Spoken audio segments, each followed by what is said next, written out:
Yeah, ever feel grateful for being alive? Like, imagine happiness are happening in your life.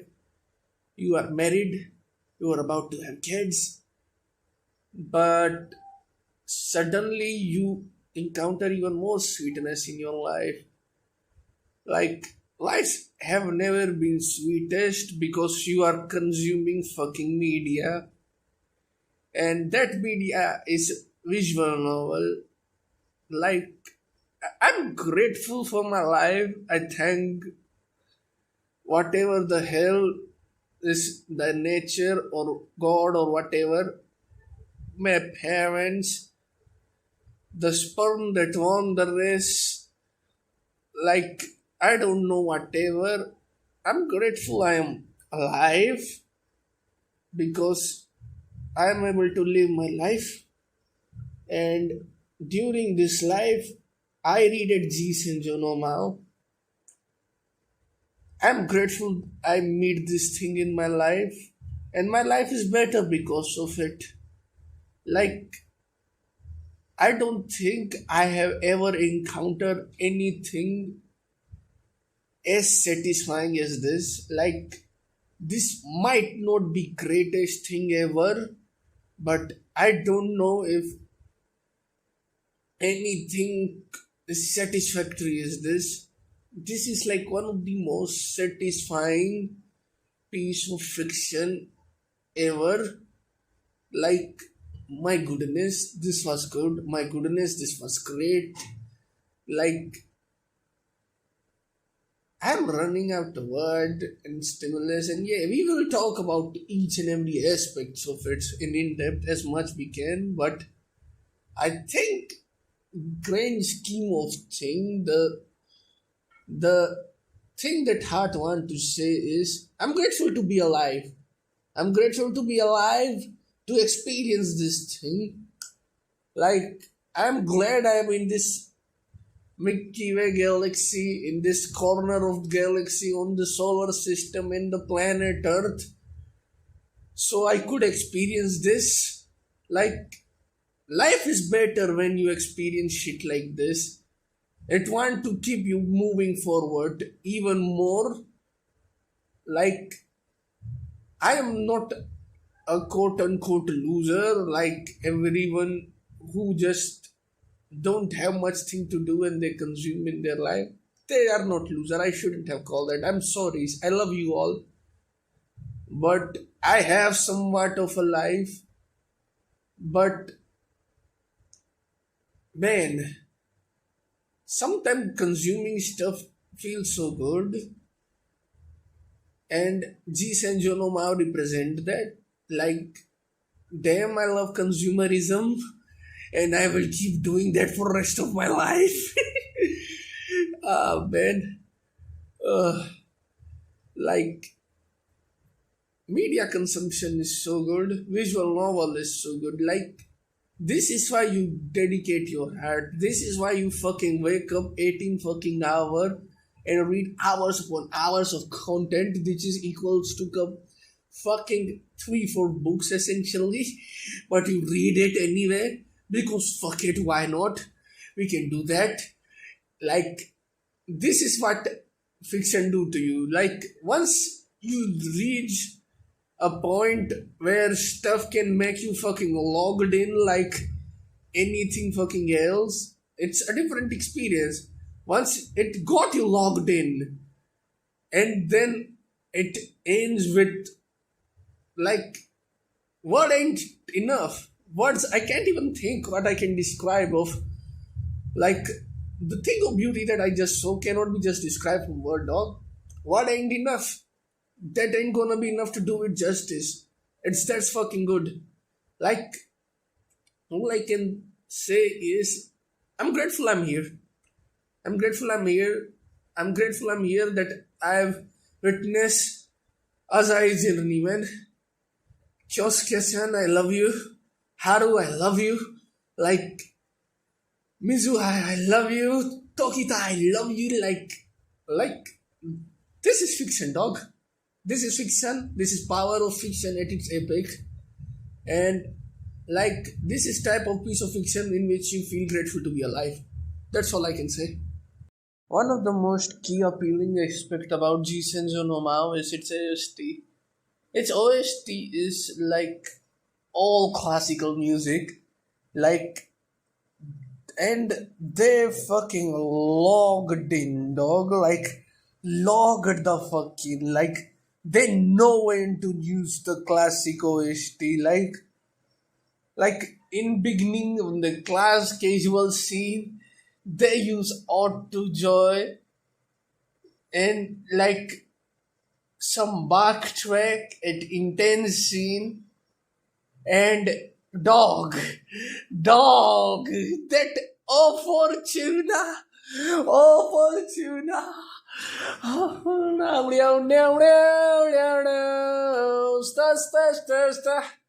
Fortuna.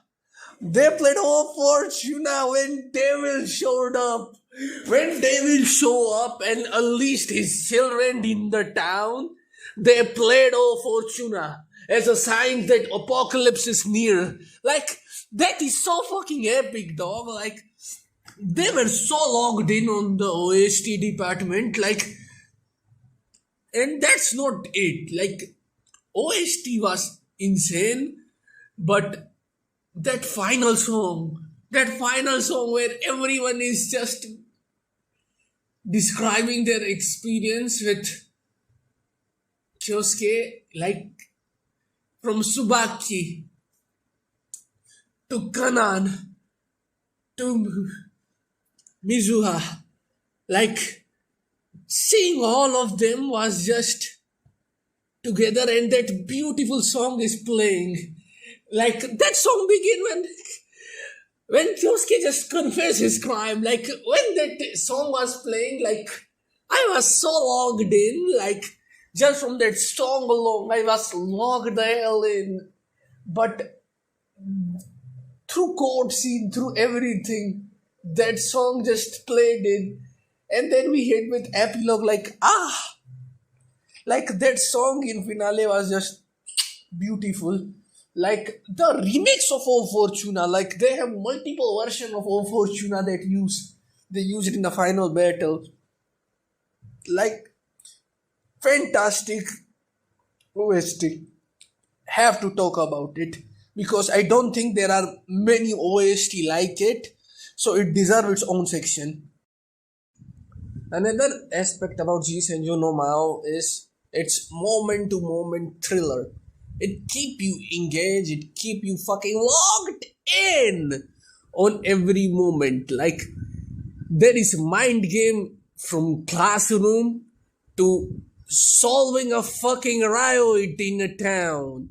Like, there is so many mind game, there is so many puzzle, there is so many tricks. Who will outplay who will outwit who? There is clash between two people. Like, there is two-way clash, there's three-way clash. Is everything you are saying is even reliable in first place? Like, there is so many exciting things going on in each and every moment. Like, thriller is like one of the key component of G-Senjou no Mao. Like, G-Senjou no Mao separated itself from Sharin no Kuni is Sharin no Kuni was political thriller. This thing is like action thriller. This is psychological thriller. This is that. This is how it separated from its brother.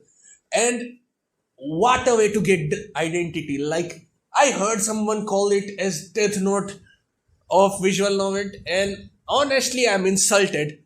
Don't ever fucking compare this masterpiece to fucking Death Note, dog. Like, this is a slander. Like, fuck out of here, man. It's like 2 trillion times better than Death Note. Like, Death Note, wish! Like, Death Note can sell its left testicle and it will still not be as thrilling and fulfilling as G-Senjou no Mao. I think one of the key aspect about G-Senjou no Mao is G-Senjou no Mao ain't selling you its drama through its action. It ain't doing that. And visual novel in general, like, they ain't the medium you are coming here for action. So I think the way it solved it is through outwitting game between two people. Like, Anytime Haru and Mao are doing their mind game thing, then it's pure cinema. Just pure cinema. Whenever Haru and Mao have their battle of wits, it keep you engaged. It keep you super engaged through that. But then we see that switch back and forth. Like, and when you feel like Usami Haru have edge, Mao somehow win. Mao somehow win, dog. Like, he somehow win. Like, I cannot even describe it. Like, and even then, dog, Mao is somehow 10 step ahead. And then his 10 step ahead strategy is countered by Usami. Only to the opening of that strategy is captured by Mao. Like there is also the suspense and thriller of who even is Mao in first place. And I think the way it uses its mind game in this thriller is it kind of show the best of their character and it's their nature as person. Like we see breaking point of Subaki as person when Mao is ordering her. Mao is constantly ordering her to bring her back, keep changing the location. He's trying to frustrate her. He is trying to break her. And through his mind game, we see how it affects Subaki. Like, these action effect, like, this mind game don't happen. Like, Kana lost her first ever contest because of it. The mind game aren't just haha cool 1000 move 1000 IQ move who outwit who type shit. Like there are consequences in this thing. We have to chase Mao. If we don't chase Mao, Azai Gonzo can die. What if there is bomb near his car? Was he even aiming Gonzo in first place? That's how this thing operates. Like, it will keep fucking you up, and then it hit fucking crescendo. And like, the way it deliver its twist at its end, dog, the way you think that, oh no, this is the very, very anticlimactic, and then it hits you in finale, like, I love it. I love every bit of it. I think G-Senjou no Mao is thematically very, very rich. And the key thing when we read this visual novel is to observe them. Like, on a surface level, one can get a lot of enjoyment as a thriller suspense visual novel. Like, you can get a lot of it from that alone, but I feel like to truly experience it and to truly love it, I think thematic reading of it is very, very necessity. Like, themes are, I think, the meat and potato of this thing, in my opinion. Like, thriller gets you there, it gets you engaged, it gets you the fare. But theme are alive, you know? Like, in some day of life, you be visiting fair, it's a good day. But life went on. The daily routine of life is daily routine of life, not visiting fair. And this is the theme play role in this visual novel. The themes are the daily routine, the bread and butter.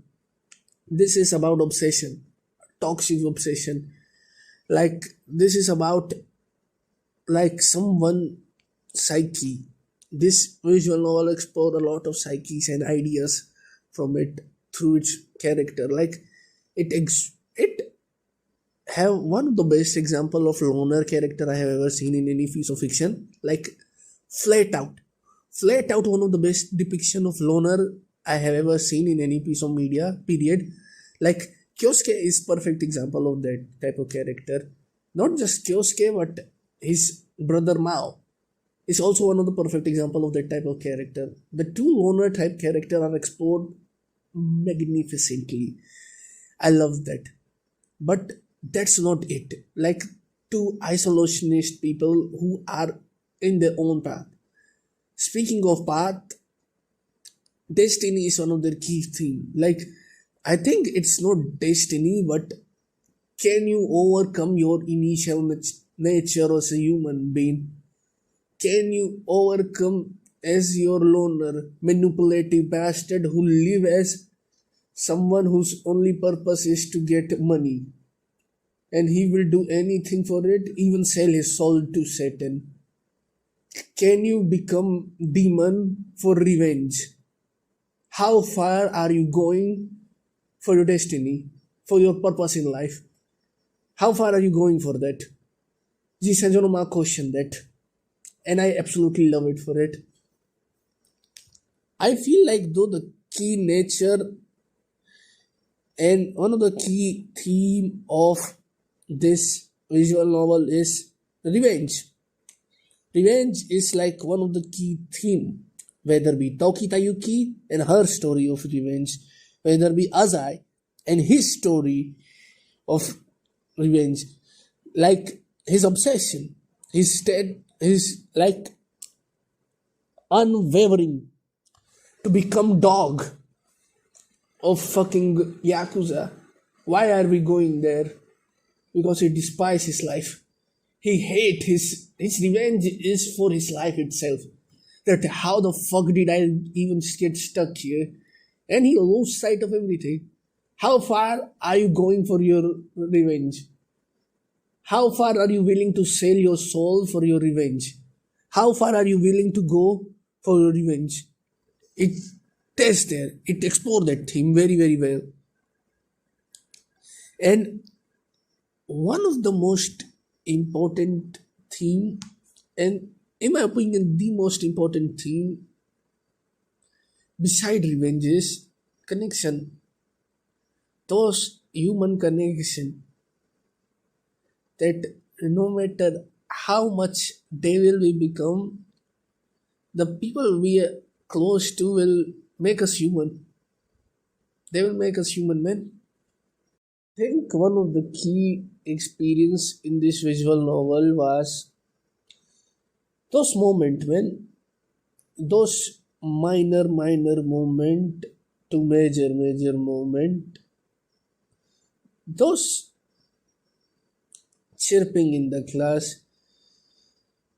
Etekichi flirting with Noriko sensei.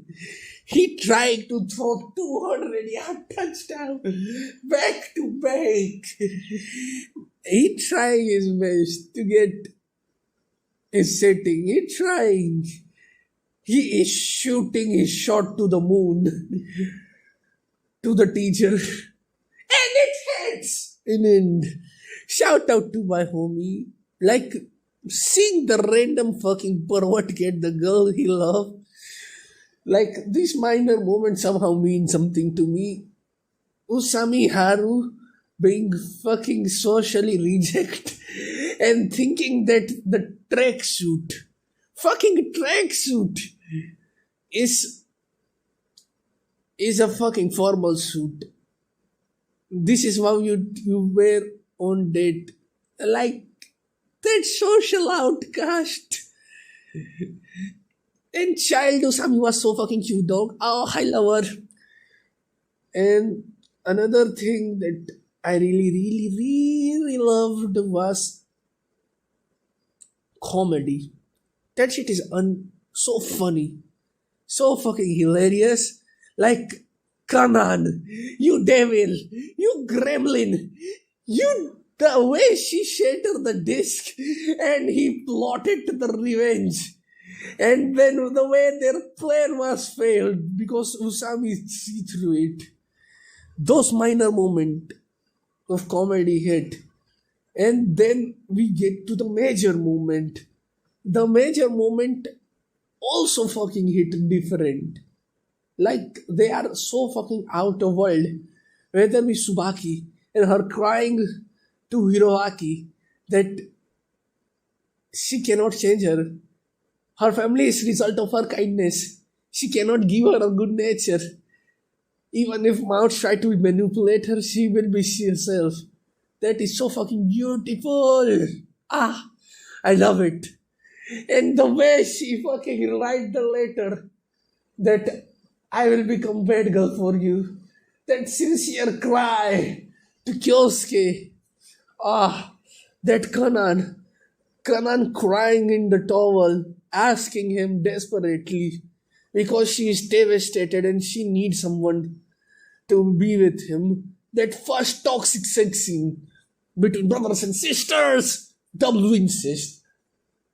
That final conversation between Mizuha and Tokita. Like, G-Senjou no Mao is just masterpiece. Asai Gonzo! Gonzo! Gonzo being happy every time. Being proud father happy.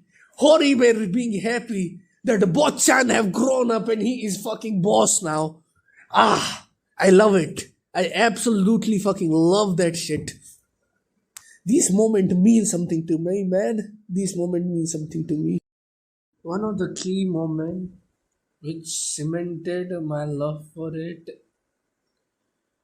is the epilogue. You see, when I finished the initial game, the True Route, which everyone so much hyped up about, like, you see, I'm not like those lazy motherfuckers who just play True Route and leave. I played everything. I played Subaki route. I played Kanan route. I played Shiratori route. I played all of it to reach to the true route.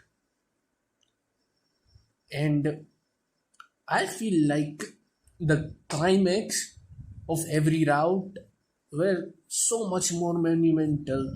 Whether be, in Subaki route, that moment when she leave that diary note, Kanan and her final performance, or just Shiratori, final development, her maturity as a character. Each of those moments feel way more conclusive than True Route did initially when it's conflict. Like True Route have its thriller, have its thrilling moment, but I feel like it was lacking the heart. Then epilogue, head dog. That epilogue, my goodness, this epilogue, this fucking epilogue. One of the greatest thing I have ever seen. I have never been more satisfied. Like, this is not the greatest ending ever, but this might be the most satisfying thing I have ever seen. Like story which I feel was so disappointed. Fixed everything. It fixed every fucking thing. Like every pieces which were in there because of that. We learned the true nature of Mao. And everything just hit that he was never able to fully kill Haru. It hit that. And in his final moment, he's just here for atonement, dog. Revenge and atonement, those things. Those are key themes of this visual novel. And it hit with Mao. Mao is just sad person. A very, very fucking sad person whose purpose in life is gone. And once his purpose in life is gone, he could not live. So he come in his final place and get killed. While Kyosuke also tried to go in that path. But he meet his destiny. The theme of destiny strike back. Like the way he tried to detach himself from everyone, the way he fucking lied to save Haru. It hit, dog. It hit. It hit really hard. It hit in heart, man. The way he was lying to save Face, to save Haru, the way he did that, the way he even pissed off that cool and collective inspector, that was so beautiful. That was so fucking beautiful, dog. The way he tried to sever everyone and accept, think that he met his destiny, but that was not his destiny, that was not his karma. His destiny was to live. He was trying to be isolationist again, but he meet life again, dog. And I can relate to that. I was isolationist, but I meet life again. This is me meeting with my life. Not just this though. My wife, my kid, which will be happen. Like these are part of life too. But yeah, seeing isolationist, just one who detached and sever away every connection, get chance to life at end. Just special, man. Truly special.